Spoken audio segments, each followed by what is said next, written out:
لله نحمده ونستعينه ونستغفره ونؤمن به ونتوكل عليه ونعوذ بالله من شرور أنفسنا ومن سيئات أعمالنا من يهده الله فلا مضل له ومن يضلل فلا هادي له ونشهد أن لا إله إلا الله وحده لا شريك له ونشهد أن سيدنا ومولانا محمدا عبده ورسوله صلى الله تبارك وتعالى عليه وعلى آله وصحبه وبارك وسلم تسليما كثيرا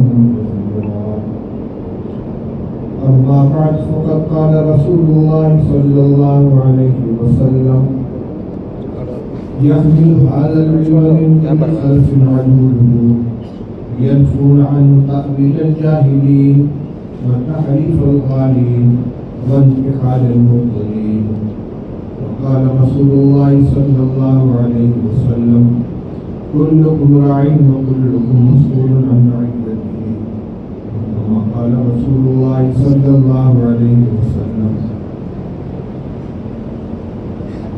محترم علماء کرام، اساتذہ گرامی قدر، مندوبین اور جملہ حاضرین، اپنی گفتگو شروع کرنے سے پہلے میں اپنی ایک ذمہ داری ادا کر دوں کہ مجمع میں کوئی صاحب بھی چپکے سے بھی ویڈیو نہ بنائے. بعض حضرات ویڈیو چالو کر کے کیمرہ اوپر کر کے ساتھ میں جیب میں رکھ لیتے ہیں. اس وقت اس طرح کی ویڈیوگرافی ہو رہی میں دیکھ رہا ہوں. ایک پروگرام ختم ہوتا ہے تو اس کو سیو کرتے ہیں، پھر دوسرا چالو کر کے ساتھ میں رکھ لیتے ہیں. یہ خیانت ہے، حرام عمل ہے. کسی اضطرار کے لیے یا کسی مجبوری کے لیے آپ یہ عمل نہیں کر رہے ہیں. جہاں کوئی قانونی ضرورت ہو، قانونی مجبوری ہو، وہاں کسی نے حسب ضرورت وقت ضرورت فوٹو لے لیا تو گنجائش ہے. لیکن یہ تفریحی طور پر جو ویڈیو بنایا جاتا ہے، یہ فوٹو لیا جاتا ہے، اس کی کوئی گنجائش نہیں ہے. میری رعایت میں نہیں بلکہ حکم شرع سمجھ کر آپ کو اس کا خیال کرنا چاہیے، اور صرف کسی مجمع میں نہیں بلکہ ہر موقع پر. پتہ نہیں کیوں تصویر کی جو قباحت ہے وہ لوگوں کی دلوں سے نکلتی چلی جا رہی ہے، جبکہ اس سلسلے میں احادیث طیبہ میں سخت ترین وعیدیں موجود ہیں. خود مشکاۃ شریف میں کئی حدیثیں ہیں، پڑھنے پڑھانے والے علماء اس کو جانتے ہیں. رسول اللہ صلی اللہ علیہ وسلم نے ارشاد فرمایا ان من اشد الناس عذابا یوم القیامۃ المصورین. قیامت کے دن سب سے زیادہ سخت عذاب پانے والوں میں تصویر بنانے والے بھی ہوں. ایک حدیث میں ہے کہ قیامت کے دن جہنم سے ایک لمبی گردن نکلے گی اور محشر میں سے ان لوگوں کو چن چن کر اٹھائے کہ جہنم میں ڈالے گی جو دنیا میں تصویریں بنایا کرتے. اسی طرح ایک حدیث میں ہے کہ اللہ تعالیٰ قیامت کے دن تصویریں بنانے والوں، مجسمہ بنانے والوں سے فرمائیں کہ احدث ما خلقتم، میری نقل کر رہے تھے، خالق بننے کی کوشش کرتے، جان ڈالو. ظاہر بات ہے کہ کوئی جان نہیں ڈال سکے گا. اس قدر سخت ناراضگی ہے اور سخت وعیدیں بیان فرمائی رسول اللہ صلی اللہ علیہ وسلم نے. لیکن آج مجمعوں میں، جلسوں میں، دینی تقریبات میں دستار بندی کا جلسہ ہو رہا ہے، بخاری کی تقریب ہو رہی ہے، درس حدیث ہو رہا ہے اور فوٹو کھینچا جا رہا ہے. نکاح کی تقریب کی یا کوئی یادگار بنانے کے لیے تصویریں کھینچی جا رہی ہیں. اس کی قباحت کو بیان کرنا چاہیے، اس کے اوپر سختی سے تنقید کرنی چاہیے، خود بننے کی کوشش کرنی چاہیے. اللہ تعالیٰ ہمیں اس کی توفیق عطا فرمائے. مشکات میں روایت ہے کہ عبداللہ ابن عباس رضی اللہ تعالیٰ عنہ کے پاس ایک شخص حاضر ہوا اور وہ کہنے لگا کہ حضرت میرا پیشہ تصویر بنانے کا ہے. تو حضرت عبداللہ ابن عباس رضی اللہ تعالیٰ عنہ اس کے سامنے گئی، روایت پیش کی کہ رسول اللہ صلی اللہ علیہ وسلم نے فرمایا کہ جو آدمی تصویر بنائے گا اللہ تعالیٰ اس کا فرمائے کہ جان ڈالو، تو وہ جان نہیں ڈال سکے گا. مشکاۃ شریف کے الفاظ ربا رب وطن شدید، بہت گرم سانس گھبرا کر کے ساتھ ہر ایسا ہوگا؟ عبداللہ بن عباس رضی اللہ عنہ فرمایا کہ میں نے تمہارے سامنے وہ بات نقل کر دی جو رسول اللہ صلی اللہ علیہ وسلم نے فرمائی تھی، اگر تمہیں تصویر ہی بنانا ہے درختوں بھی بناؤ، پہاڑ بھی بناؤ، کچھ چیزوں کو بناؤ، جاندار بھی بناؤ. لیکن آج ہمارے ذہن میں اس کی قواعد و شناختی نکل گئی. یہ بھی منکر پر نکیل کرنے کا ایک عمل ہے. علماء کو لوگوں کے ذہن میں اس کو بچانا چاہیے، اس کی قواعد کو سمجھانا چاہیے. میرے بزرگوں بھائیوں، الحمدللہ صبح سے آپ اکابر علماء کے ذریعے مکاتب اور مدارس کے فرائض، ان کی ذمہ داریاں، اسی کے ساتھ فرق باطلہ کے رد اور خوب خاص طور سے ارتداد کے فتنے کو روکنے کے لیے، نیز مسلمانوں کے اندر جو فتنے آ رہے ہیں ختم نبوت پر حملہ کرنے کی لائن سے، ان سب سے بچنے کے لیے کیا کیا ہماری ذمہ داریاں ہیں اور ان کے لیے کیا ہمیں کرنا ہے، ان سب کے بارے میں آپ تفصیل کے ساتھ بیانات سماعت فرما رہے ہیں. مجھ کو یہ عنوان دیا گیا ہے کہ ارتداد کے طوفان پر روک لگانے کے لیے، بدعقیدگی سے بچانے کے لیے، لوگوں کو صحیح عقیدہ پر راغب کرنے کے لیے مکاتب اور مدارس کی کیا ذمہ داریاں ہیں. میں نے اسی مناسبت سے دو روایتیں پڑھی ہیں، کیونکہ مدارس عمارت کا نام نہیں ہے، مدارس نام ہے اساتذہ، طلبہ اور منتظمین کے مجموعے.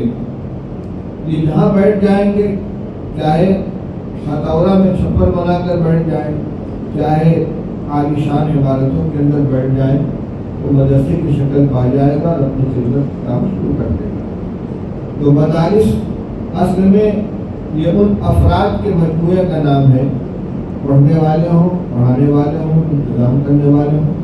تو علماء کو اور اساتذہ کو اپنی ذمہ داری محسوس کرنی چاہیے، اور مدرسوں کی ذمہ داری کا مقصد یہ ہے کہ مدرسے کی خدمت کرنے والے حضرات کی اپنے اطراف اور پوری ملت کے ایمان کی حفاظت کے لیے ان کی کیا ذمہ داریاں بنتی ہیں. دارالعلوم دیوبند میں ایک شعبہ قائم کیا گیا، رابطہ مدارس اسلامیہ عربیہ. سال بھر میں ایک مرتبہ اس کی مجلس عاملہ کا اجلاس ہوتا ہے، اور 3 سال میں ایک مرتبہ پورے ملک کے نمائندوں کا اجلاس ہوتا ہے. اس میں جو اہم ذمہ داریاں مدارس کی، ان کا اعادہ کیا جاتا ہے، یاد دہانی کرائی جاتی ہے. اس میں ایک یہ موضوع ہر مرتبہ آتا ہے کہ مدرسے والوں کی ذمہ داری ہے کہ اپنے آپ کو مدرسے کی چہار دیواری تک محدود نہ رکھیں.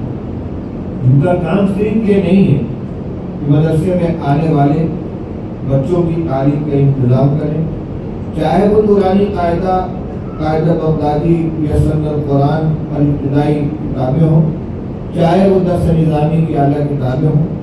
صرف داخلہ لینے والے بچوں ہی کی تعلیم و تربیت اور ان کو علم سکھانے کی ذمہ داری اپنی نہ سمجھیں، بلکہ مدرسوں کا ایک بہت بڑا فریضہ یہ بھی ہے کہ اپنے اطراف کا جائزہ لیں، حالات کو دیکھیں. 2 طرح سے، ایک تو یہ کہ اطراف میں کتنے مکانات ہیں، اس میں بچے کتنے ہیں، ان بچوں میں تعلیم کون کون حاصل کر رہا ہے. کچھ بچے وہ ہوں گے جو مدارس کے اندر باقاعدہ ابتدائی درجات کے اندر داخلے دینیات پڑھ رہے ہیں، ناظرہ پڑھ رہے ہیں، اس کی تعلیم حاصل کر رہے ہیں. کچھ وہ ہوں گے کہ جو کسی مسجد کے اندر مکتب کی تعلیم حاصل کر رہے ہیں. کچھ وہ ہوں گے کہ یہ اسکول جا رہے ہیں. پھر ان میں یہ بھی دیکھنا ہوگا کہ کون سے بچے وہ ہیں کہ جو اسکول میں تعلیم حاصل کرتے ہیں اور جز وقتی مکاتب میں ان کو دینیات کی تعلیم دلائی جا رہی ہے، بچے اس میں آ کر پڑھ رہے ہیں. اور کتنے بچے ایسے ہیں جو صرف اسکول جا رہے ہیں. بلکہ اس میں وہ بھی ہوگی کہ جو نہ اسکول جا رہے ہیں نہ مدرسے جا رہے ہیں، صرف وہ دینی تعلیم سے ہی محروم ہیں. پھر اس میں کچھ بچے اس عمر کے ہوں گے جو مدرسے میں پڑھنے کی عمر ہوتی ہے، 6 7 سال 8 سال کی عمر والے. کچھ وہ ہوں گے جو بڑی عمر کو پہنچ چکے ہیں، ابھی مفتی صاحب نے اپنے بیان میں اشارہ کیا تھا کہ صرف بچے ہی نہیں بلکہ جو بالغ ہیں لڑکے ہیں لڑکیاں ان کی تعلیم کے اوپر بھی توجہ ہونی چاہیے. تو مدرسے کی ذمہ داری صرف اندر آ کر پڑھنے والے بچوں ہی سے متعلق نہیں ہے بلکہ ان کا کام یہ ہے کہ اطراف کے کا جائزہ لے کر یہ دیکھیں کہ ان میں تعلیم کا کیا نظام ہے. وہ بچے جو اب تک نہ کسی مکتب میں داخل ہے نہ کسی مدرسے میں داخل ہے تشکیل کر کے ان کے اہل خانہ سے ملاقات کر کے ان کو پڑھنے کی طرف پڑھانے کی طرف متوجہ کیا جائے اور حسب ضرورت مکاتب قائم کر کے ان کو اس میں داخل کیا جائے. اسی کے ساتھ ساتھ ایک ذمہ داری یہ بھی ہے کہ آج ایمان سوز تحریکیں چل رہی ہیں کہ ارتداد براہ راست ایمان سے محروم کر کے کفر میں داخل کرنے کی ایمان سے محروم کرنے کی کوششیں ہو رہی ہیں اور کوشش کرنے والے ہماری غفلت کی وجہ سے اپنی کوششوں میں کامیاب بھی ہو رہے ہیں. اگر جائزہ لیا جائے تحقیق کی جائے تو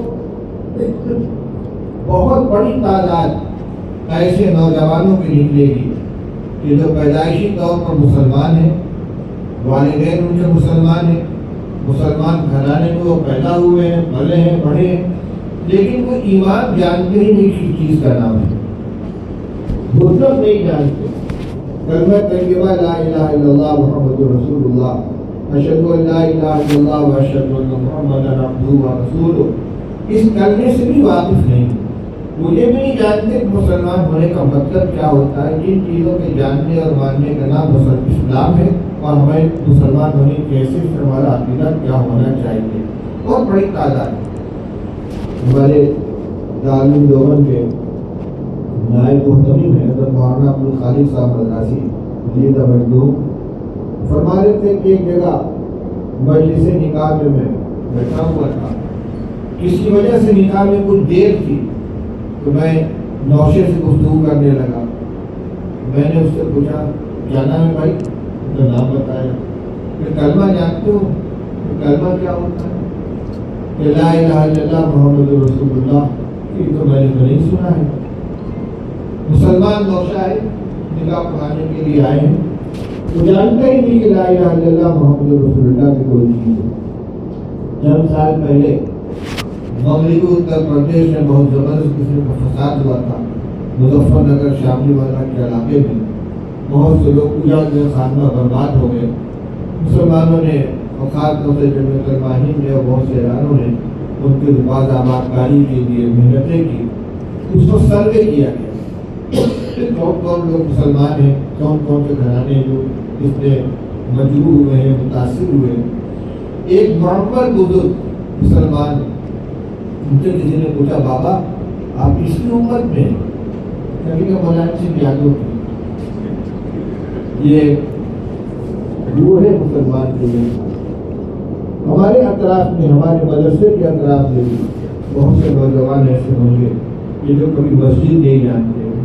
ان کے گھر کا ماحول بھی غیر دینداری کا ان کا اٹھنا بیٹھنا ان کا دوستانہ ان کے تعلقات کا اصول قسم کے وہ جانتے نہیں کہ ایمان اور اسلام کیا ہے. یا اگر خاندانی اعتبار سے مسلمان ہیں اتنا وہ جانتے کہ مسلمان ہیں تو مسلمان ہونے کے لیے ہمارا عقیدہ کیا ہونا چاہیے اس سے بھی واقف نہیں ہے. ابھی کل کی بات ہے میں میسج دیکھ رہا تھا کہ ہمارے ایک رشتے دار ہیں جو بنگلور میں رہتے ہیں سورت میں رہتے ہیں. ان کے لڑکے نے جماعت سے وقت لگاتے ہوئے ایک لمبا میسج بھیجا تھا. اس میں لکھا ہے کہ ایک بستی میں میرا جانا ہوا.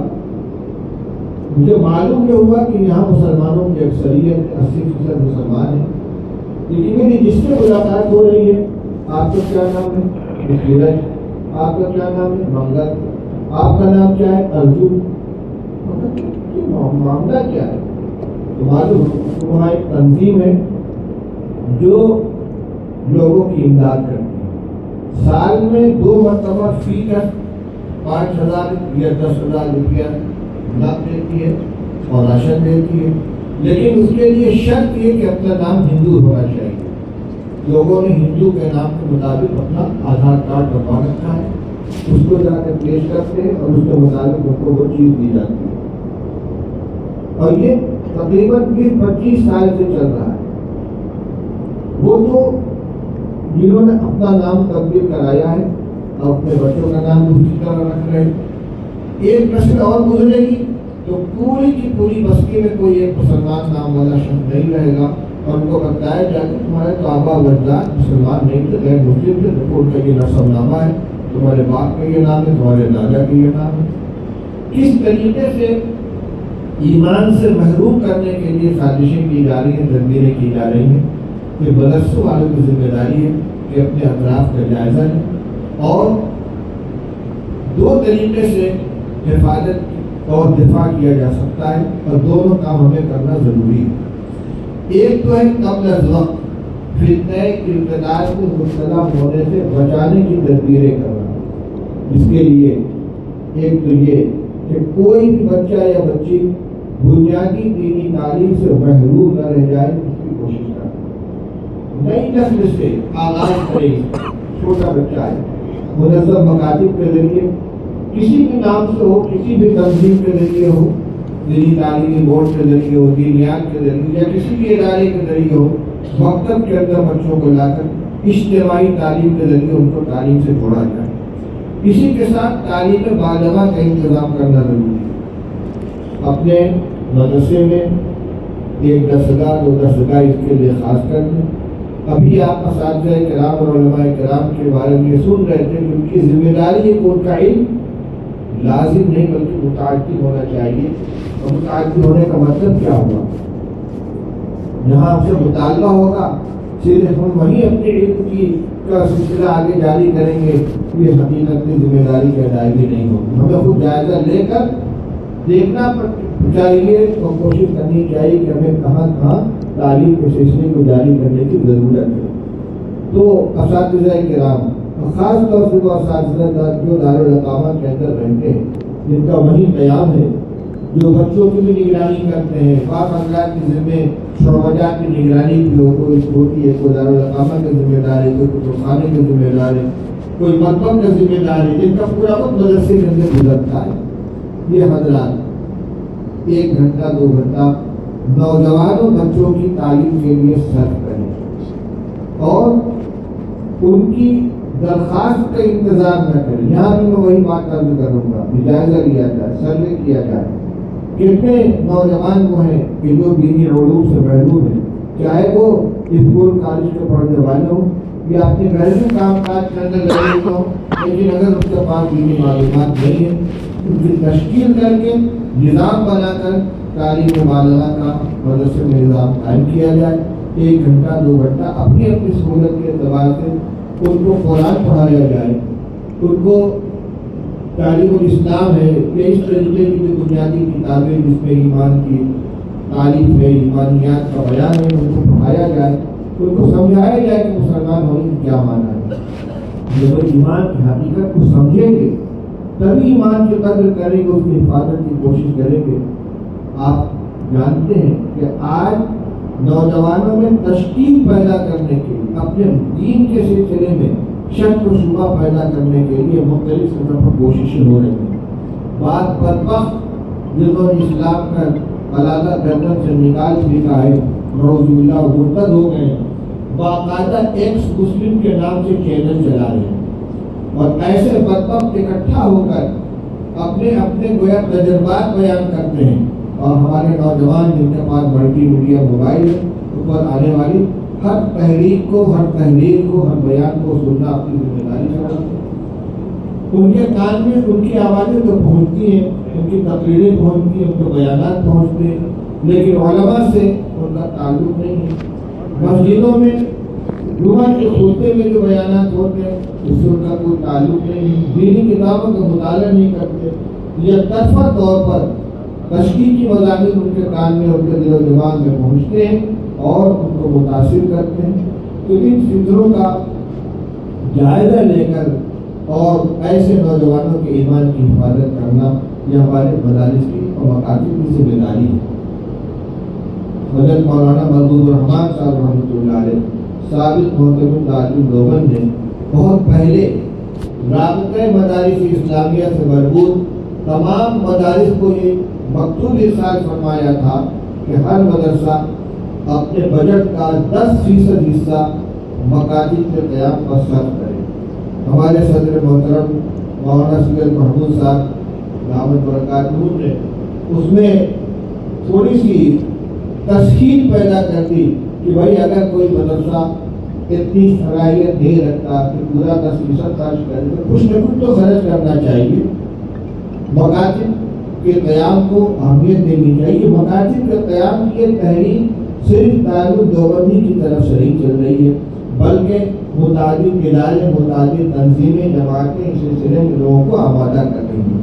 لیکن مدرسوں کے پاس وسائل ہوتے ہیں، ان کو اشترینا کوئی نظام قائم نہیں کرنا ہوگا۔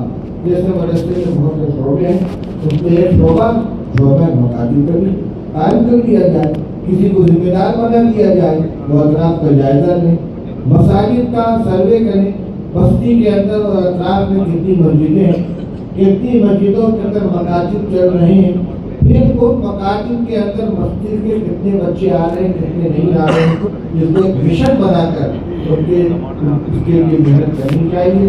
یہ مدرسوں کی ذمہ داری ہے۔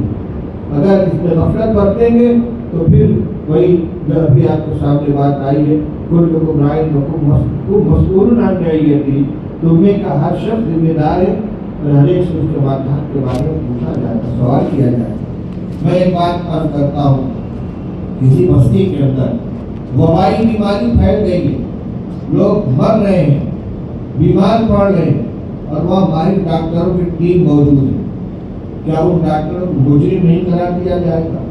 تم نے کس لیے پڑھا تھا؟ تم نے فن کس لیے حاصل کیا تھا؟ تمہاری بستی میں تمہاری اطراف لوگ بیماری کے شکار ہو رہے تھے، تم نے احتیاطی تدبیر کیوں نہیں ان کو بتلائی؟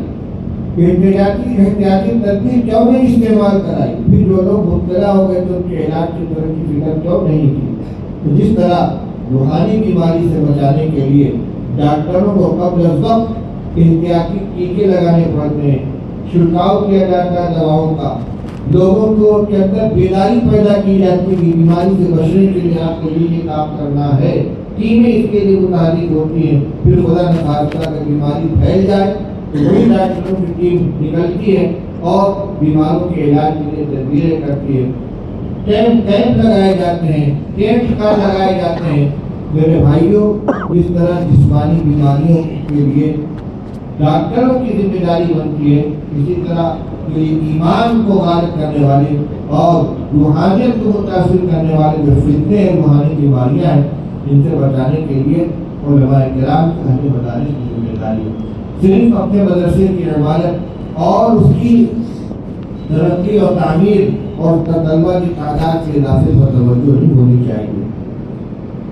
ٹھیک ہے، ضرورت کے مطابق تعمیرات کے اوپر توجہ دی جائے، لیکن بعض لوگوں کا جو مزاج ہوتا ہے کہ عمارت سازی اعلیٰ قسم کی عمارت ہو، بہترین قسم کا مہمان خانہ ہو، حضرت محترم صاحب کے لیے بہترین قسم کی گاڑی ہو، اور اطراف میں ارتداد پھیل رہا ہے، لادینیت پھیل رہی ہے، یہ کوئی اچھی چیز نہیں ہے۔ اپنی ذمہ داری کو ہمیں محسوس کرنا چاہیے۔ ابھی آپ نے مولانا قاری صدیق احمد صاحب آبادی رحمۃ اللہ علیہ کا واقعہ سنا، تو اس دور کے اندر نمونہ کے گزشتہ لوگوں کا بہترین صلاحیت تھی، جب مدرسہ ان کا ترقی پر آیا ہے، ایک دن میں 14 سبق کو پڑھاتے تھے۔ بخاری شریف، جلالین، سلم العلوم اور اعلیٰ درجے کی کتابیں، سب کی شرحیں لکھی انہوں نے۔ درس بخاری بھی ان کا ہے، قرآن پاک کے ترجمے کے اوپر ان کا کام ہے، سنت جیسی دقیق کتاب کو انہوں نے شرح لکھی ہے، 24 گھنٹہ ان کا اس میں لگا رہتا تھا۔ لیکن محنت شروع کہاں سے کی انہوں نے؟ مطورے کے جنگل سے، مطورے کے دیہات سے۔ جس زمانے میں انہوں نے وہاں مدرسہ قائم کیا ہے، کوئی راستہ نہیں تھا، بالکل دیہات تھا، راستے میں کوئی سڑک نہیں تھی، کوئی پگڈنڈی نہیں تھی، کھیت تھے، کھیتوں میں سے چل کر آتے تھے، دیہاتوں میں جا کر گیہوں وصول کرتے، اپنے سر پہ بوری لے کر 9 میل کا فاصلہ طے کر کے شہر والا آتے تھے، اور وہاں سے گیہوں کا آٹا بنوا کر اپنے سر پر لاد کے لے جاتے تھے. ہم نے بھی وہ وقت دیکھا ہے کہ وہاں تک جانے کے لیے کوئی راستہ نہیں تھا. بعد میں یہ جعفر شریف صاحب جو منسٹر ہوئے ہیں اور وہ حضرت سے بہت تعلق رکھتے تھے, انہوں نے یہ درخواست کی کہ حضرت کوئی ضرورت ہو تو آپ بتائیے. حضرت فرما مجھے اپنے لیے کوئی ضرورت نہیں ہے, یہاں سڑک بنوا دو. تو 9 میل سے لے کر باندھا تک مدرسے تک سڑک بنوائی گئی. اب وہ ایک چھوٹی سی پتلی سی سڑک بن گئی آنے جانے کے لیے, ورنہ کچا راستہ تھا. اسی دلدل میں سے کیچڑ میں سے حضرت کو لاتے تھے, بچوں کو دیہاتوں سے وصول کر کے لاتے تھے, ان کی خدمت کرتے تھے. تب یہ آج وہ علاقہ علم دین کا ایک مرکز بنا ہے, مدرسہ پوری دنیا کے اندر مشہور ہوا ہے. لیکن ابتدائی محنتیں جو ہے وہ لوگوں کی نگاہوں کے اندر نہیں ہیں, قربانیاں لوگوں کی نگاہوں کے اندر نہیں ہیں. میرے بھائیوں, ہمیں جو اہل مدارس ہیں, چاہے وہ منتظمین ہوں, محتمین صاحبان ہوں, نظما ہوں یا اساتذہ کرام ہوں, اللہ تعالیٰ نے اگر ان کو ایک ٹھیا بیٹھنے کی جگہ, ایک ٹھکانہ عطا فرما دیا ہے, تو ان کو اپنے اس جگہ کو اپنے لیے خدمت کا مرکز بنا کر اس کی کوشش کرنی چاہیے. لوگوں کے ایمان کی حفاظت کے لیے بھی کوشش کریں, اور جو خدا نخواستہ متاثر ہو رہے ہیں ان کے ایمان ان کو فتنے سے نکالنے کے لیے, بچانے کے لیے کوشش کریں. صرف مسئلہ ارتداد کا نہیں ہے. آج شکیلیت کی فتنہ بہت تیزی کے ساتھ پھیل رہا ہے. شکیل بن حنیف کے ماننے والوں کی تعداد دن بدن بڑھتی چلی جا رہی ہے. جس شخص نے بیک وقت اپنے آپ کو حضرت عیسیٰ اور حضرت مہدی کا مصداق قرار دے کر بیک وقت مہدویت اور عیسیٰ اور مسیحیت کا دعویٰ کیا ہے, اور بڑی تعداد میں لوگ اس کا شکار ہوتے چلے جا رہے ہیں. فتنے ارتداد ہو یا اسی طریقے سے اس دین کے نام پر پھیلنے والے جو فتنے ہیں, ان سب سے بچانا اہل مدارس کی ذمہ داری ہے. جائزہ لیں اس کا ایک طریقہ یہ بھی ہے کہ ہمارے مدرسوں کے پڑھانے والے اساتذہ کرام جتنی مسجدیں و بستی کی اور مسجد سے متصل گاؤں وغیرہ کی جہاں باقاعدہ جمعہ کی نماز ہوتی ہے, ایسی بستیوں کا انتخاب کریں, اور کم از کم جمعہ کے دن مدرسے کے استاد وہاں جائیں, جمعہ سے پہلے 15 منٹ 20 منٹ بیان کریں. اور پہلی ضرورت یہ ہے کہ ان کو عقیدے کی طرف, عقیدے کی صحت کی طرف متوجہ کیا جائے, صحیح معلومات فراہم کی جائے. آج امت کا بڑا طبقہ جانتا ہی نہیں ہے کہ حدیث پاک کے اندر حضرت عیسیٰ علیہ السلام کے بارے میں کیا پیشین گوئیاں کی گئی ہیں. حضرت عیسیٰ علیہ السلام کے بارے میں ہمارا کیا عقیدہ ہونا چاہیے. آج کی نظریہ کی روشنی میں وہ آسمان پر زندہ اٹھائے گئے ہیں, اور قیامت کے قریب نازل ہوں گے. کہاں نازل ہوں گے, کب نازل ہوں گے, احادیث کے اندر مشکاۃ شریف کے کتاب جو کہ ہر مدرسے میں پڑھائی جاتی ہے, اس میں قرب قیامت کی علامتوں کو اس کا تذکرہ ہے. حضرت مہدی کے بارے میں موجود ہے. مکہ میں پیدا, مدینہ طیبہ میں پیدا ہوں گے, مکہ جائیں گے, مقام ابراہیم اور حجر اسود کے درمیان ان سے بیعت کی جائے گی, اور ان کا نام رسول اللہ صلی اللہ علیہ وسلم کے نام سے مطابق ہوگا. والد کا نام حضور کے والد کے نام کے مطابق ہوگا, ان کے والدہ کا نام حضور کی والدہ کے نام کے مطابق ہوگا. وہ خود مہدویت کا دعویٰ نہیں کریں گے, لوگ ان کو پہچانیں گے اور اصرار کر کے ان کے ہاتھ کو بیعت کریں گے. آج جو مہدویت کا دعویٰ کرنے والا ہے وہ اورنگ آباد کے کسی مکان کے اندر چھپ کر رہتا ہے, نام اس کا شکیل ہے, ماں باپ سے پیدا ہوا ہے, گاؤں کا رہنے والا ہے, کسی چیز میں نہ حضرت مہدی سے اس کی مواصلت ہے, نہ حضرت عیسیٰ علیہ السلام سے مواصلت ہے. دونوں کو الگ الگ شخصیت ہے. حضرت مولانا مفتی محمد سلمان صاحب کا ایک کتابچہ بھی آیا ہے, مضمون بھی آیا ہے, جس میں انہوں نے دونوں کے درمیان موازنہ کرایا ہے کہ شکیل بن حنیف اور رسول اللہ اور حضرت مسیح مہدی اور حضرت عیسیٰ علیہ السلام کے درمیان کس طریقے سے تضاد ہے. جس طرح اسلام اور قادیانیت کا تقابل مطالعہ پہلے چھپ چکا ہے, اسی طریقے سے اسلام اور شکیلیت کا تقابل مطالعہ یہ لوگوں کے سامنے آنا چاہیے. عوام واقف نہیں ہے, جانتے ہی نہیں کہ عیسیٰ علیہ السلام کے بارے میں اسلام کا کیا عقیدہ ہونا چاہیے, مہدی علیہ السلام کے بارے میں کیا عقیدہ ہونا چاہیے. تو میں یہ درخواست کر رہا تھا کہ جمعہ کی نماز کے پہلے بیانات ہونے چاہیے ہر مسجد کے اندر, اور جہاں ان کو نماز کی تلقین آپ کریں، امر بالمعروف نہی عن المنکر کے دیگر جو مضامین ہیں ان کو بیان کریں، وہاں سب سے پہلے ان کے ایمان کی حفاظت کی کوشش کریں۔ مشکل یہ ہوتی ہے کہ جب کوئی شخص متاثر ہوتا ہے کہ یہ چونکہ فتنہ پرور اتنی خاموشی کے ساتھ کام کرتے ہیں کہ پتہ ہی نہیں چل پاتا کہ کون شخص متاثر ہو رہا ہے، اور جب وہ پختہ ہو جاتا ہے کسی کے ہاتھ کو بیٹھ کر لیتا ہے تو اس کے بعد پتہ چلتا ہے کہ فلاں شخص شکیل ہو گیا ہے، اب اس کو لوٹا کر لانا مشکل ہو جاتا ہے۔ اس لیے بند پہلے قائم ہونا چاہیے، صحیح معلومات ان تک پہلے پہنچانی چاہیے تاکہ ناواقفیت کی بنا پر غلط عقیدے کا وہ شکار نہ ہو جائیں اور ایمان سے ہاتھ نہ دھو بیٹھے۔ یہ فتنہ جس طرح لڑکوں میں، نوجوانوں میں، طلباء میں پھیل رہا ہے، اسی طریقے سے گھروں کے اندر مستورات میں بھی یہ فتنہ پھیل رہا ہے۔ بڑی تعداد میں عورتیں اس فتنے کے شکار ہو رہی ہیں، یہاں تک نوبت بعض جگہ پہنچی ہے کہ بیوی شکیلی بن گئی ہے اور وہ رشتہ قربان کرنے کے لیے تیار ہے کہ شوہر طلاق دے دے مجھے منظور ہے، لیکن وہ شکیلیت سے پھرنے کے لیے تیار نہیں۔ تو اس طریقے سے گھروں میں دینی حلقے لگائے جاتے ہیں، بہت سی جگہوں پر مستورات میں بیانات ہوتے ہیں۔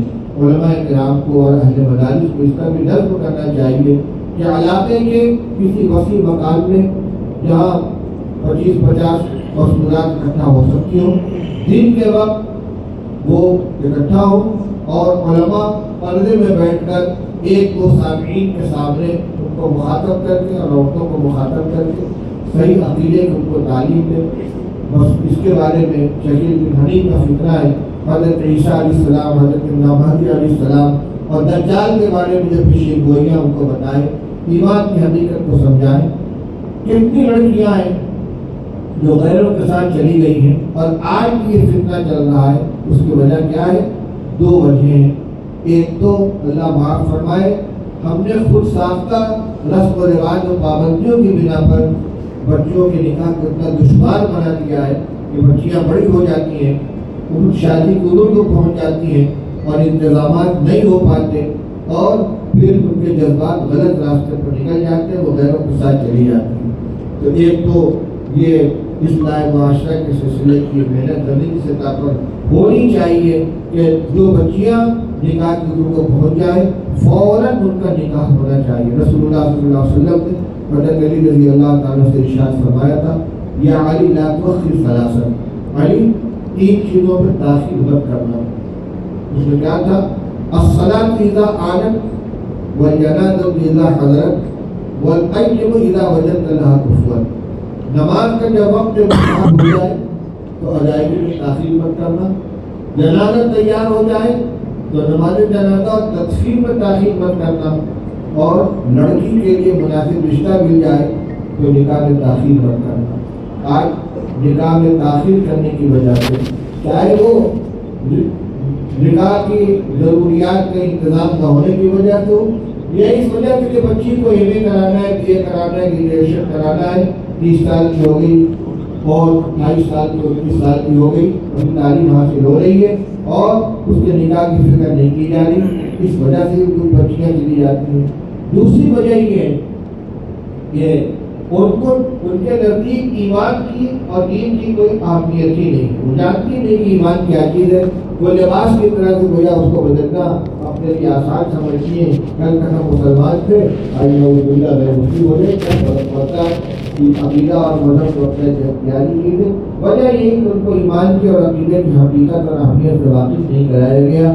تو گھروں کی تعلیم میں بچیوں کو اور عورتوں کو ایمان اور عقیدے کی حقیقت اور اس کی اہمیت سے واقف کرانا چاہیے، ان کو سمجھانا چاہیے۔ ایسے ہی جو لوگ جن کی بچیاں اسکولوں میں پڑھتی ہیں ان کو ان کے اوپر نظر رکھنی چاہیے، ان کا اٹھنا بیٹھنا کس کے ساتھ ہے۔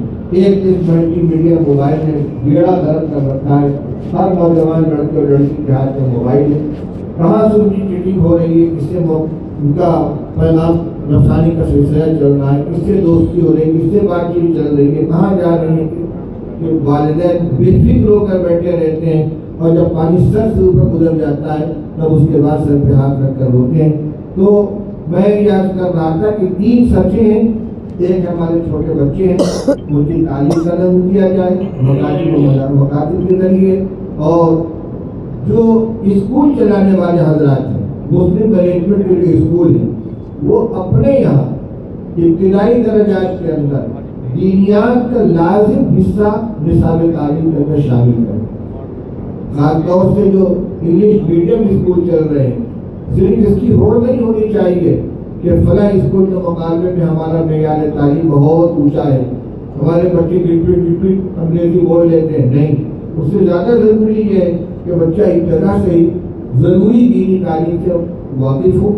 تو مسلم مینجمنٹ والے جو اسکول ہیں ان کے نصاب میں جہاں تک جتنی گنجائش ہو، تو اس لیے کہہ رہا ہوں کہ جتنا نصاب تعلیم اوپر بڑھتا چلا جاتا ہے، مضامین بڑھتے جاتے ہیں، دینیات کا عنصر گھٹتا جاتا ہے، لیکن جہاں تک گنجائش ہو وہاں تک دینیات کو لازمی طور پر شامل کیا جائے۔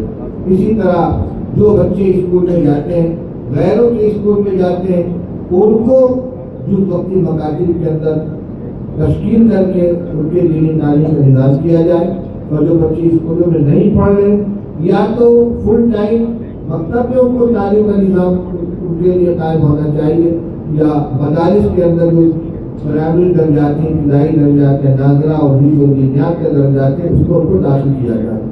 دوسری سطح ہے نوجوانوں کی جو تعلیم بالغہ کا انتظام ہونا چاہیے مدارس کے اندر، اور اسی کے ساتھ ساتھ کوئی کیمپ لگایا جائے۔ اسکول کالج میں پڑھنے والے بچوں کے لیے سمر کیمپ، گرمی کی چھٹی ہو تو ہفتے بھر کو ان کے لیے کیمپ لگایا جائے۔ اس کے لیے جو ماہر حضرات سے مشورہ کر کے علاقے کی ضرورت کو دیکھ کر اور مناسب وقت کا انتخاب کر کے دلچسپ طریقے پر کیمپ لگایا جائے کہ بچے نوجوان اس کے اندر دلچسپی اور شوق کے ساتھ شریک ہو، اور ان کے سامنے دینیات کی تعلیم اور بنیادی دینی عقائد اور ضروریات دین کی ان کو تعلیم دلائی جائے۔ اسی طرح گھروں میں خواتین کے اندر بھی مدارس کے ذریعے سے مرکز مدرسوں کو بنایا جائے، وہاں کے منتظمین، اساتذہ و تمیمین اس پر کنٹرول کریں اور اس نظام کو چلائیں۔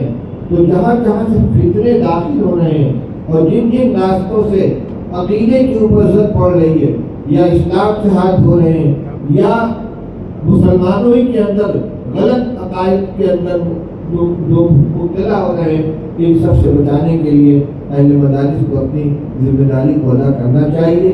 اور ابھی حضرت مولانا مسلمان صاحب نے جو بات بیان کی تھی، وہ اس کے ساتھ اپنے گفتگو کو جوڑنا چاہتا ہوں کہ آپ سب حضرات ماشاءاللہ علماء کرام ہیں، عالم کی ایک ذمہ داری تو اپنی ذات کی گئی ہے کہ جو کچھ پڑھا ہے اس کے مطابق عمل ہونا چاہیے، زندگی اس کا زندگی اس کے مطابق ہونی چاہیے۔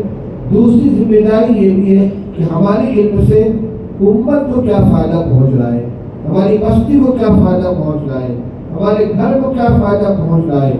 ہم اگر کسی مسجد کے امام ہیں تو ہمارے مسلموں کو کیا فائدہ پہنچ رہا ہے۔ ہر آدمی کو یہ دیکھنا چاہیے کہ مسلم اپنے جامع کے اندر نہ رہے، بلکہ اس علم کا نفع دوسروں کو پہنچنا چاہیے۔ اسی علم کی ترقی بھی ہے اور اسی سے علم کا حق بھی ادا ہوتا ہے۔ میں نے شروع میں ایک حدیث پڑھی تھی، اس کا ترجمہ کر کے اپنی بات ختم کروں گا۔ اللہ کے رسول صلی اللہ علیہ وسلم نے ارشاد فرمایا، يحمل هذا العلم من كل خلف عدوله يدفون عن تعبير الجاهلين وتحريف الغالين وانتحال المبتلين، وكما قال رسول اللہ صلی اللہ علیہ وسلم۔